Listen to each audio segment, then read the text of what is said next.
उत्तर भारत में एक छोटा सा गांव था। उस गांव में दो भाई रहते थे, अर्जुन और विवेक। अर्जुन बड़ा भाई था, मेहनती, अनुशासन प्रिय और हर सुबह सूरज निकलने से पहले उठ जाता था। जबकि विवेक, छोटा भाई, आलस का शिकार था। उसे देर तक सोना पसंद था। छोटी सी मेहनत में भी पसीना आ जाता और अक्सर कहता, अरे भाई, जिंदगी एक ही बार मिली है, क्यों इतना भाग दौड़ करना, आराम करो, मजे लो, बाकी सब कल हो जाएगा।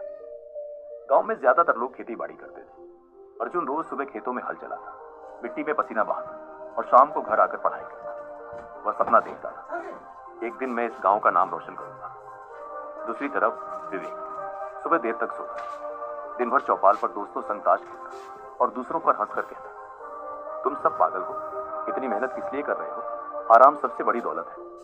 उनकी माँ अक्सर समझाती, बेटा विवेक, आलस आदमी का सबसे बड़ा दुश्मन है। अगर आज मेहनत नहीं करोगे तो कल पछताना पड़ेगा। लेकिन विवेक हंसकर टाल देता। उसे लगता था कि भाई की तरह कड़ी मेहनत करना बेवकूफी है। समय बीतता गया।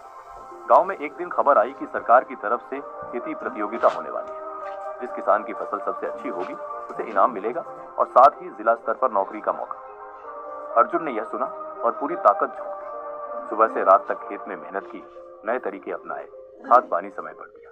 लेकिन विवेक, उसने कहा, इतना टेंशन क्यों लेना, थोड़ी बहुत खेती तो मैं भी कर लूंगा, किस्मत अच्छी हुई तो इनाम मुझे ही मिलेगा। वह आलस में दिन काटता रहा। कुछ महीनों बाद दोनों भाइयों की फसल तैयार हुई। अर्जुन का खेत हरियाली से चमक रहा था। गेहूं की बालियां झुक झुक कर मानो मेहनत की गवाही दे रही थी। विवेक का खेत सूखा पड़ा था, जगह जगह खरपतवार उगाए थे। पानी की कमी, देखरेख की लापरवाही और आलस ने सब बर्बाद कर दिया।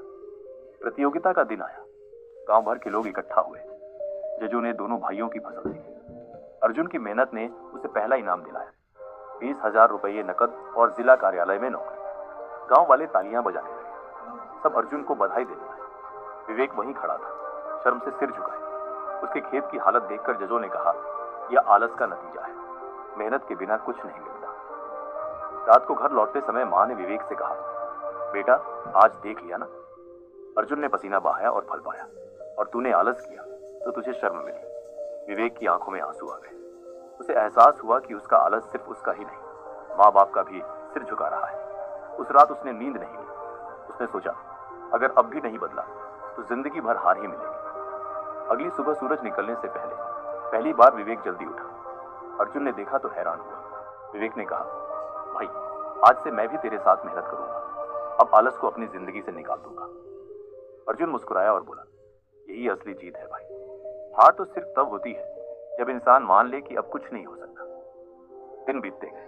विवेक ने खेती के काम में दिल लगाया। वह अब हर वक्त अर्जुन से सीखने लगा। धीरे धीरे उसने खुद को आलसी से मेहनती इंसान में बदल दिया। गांव के लोग भी कहते हैं, जिस विवेक को हम हमेशा आलसी समझते थे वही अब सबसे मेहनती निकला। 1 साल बाद वही प्रतियोगिता फिर से हुई। इस बार अर्जुन और विवेक दोनों ने मेहनत की। लेकिन हैरानी की बात यह थी कि विवेक की फसल अर्जुन से भी बेहतर निकली। जजों ने विवेक को पहला इनाम दिया। गांव वाले तालियां बजाते हुए बोले, देखो, आलसी की हार हुई और मेहनती की जीत। मां की आंखों में खुशी के आंसू थे। उन्होंने कहा, बेटा मुझे गर्व है कि तूने हार से सबक लेकर जीत बनाई। विवेक की कहानी पूरे गांव में फैल गई। लोग अपने बच्चों को उदाहरण देते, अगर जिंदगी में सफल होना है तो आलस छोड़ो। देखो, विवेक भी तभी जीत पाया जब उसने आलस हराया। आलसी की हार निश्चित है। सफलता उन्हीं को मिलती है जो मेहनत को अपना हथियार बनाते हैं।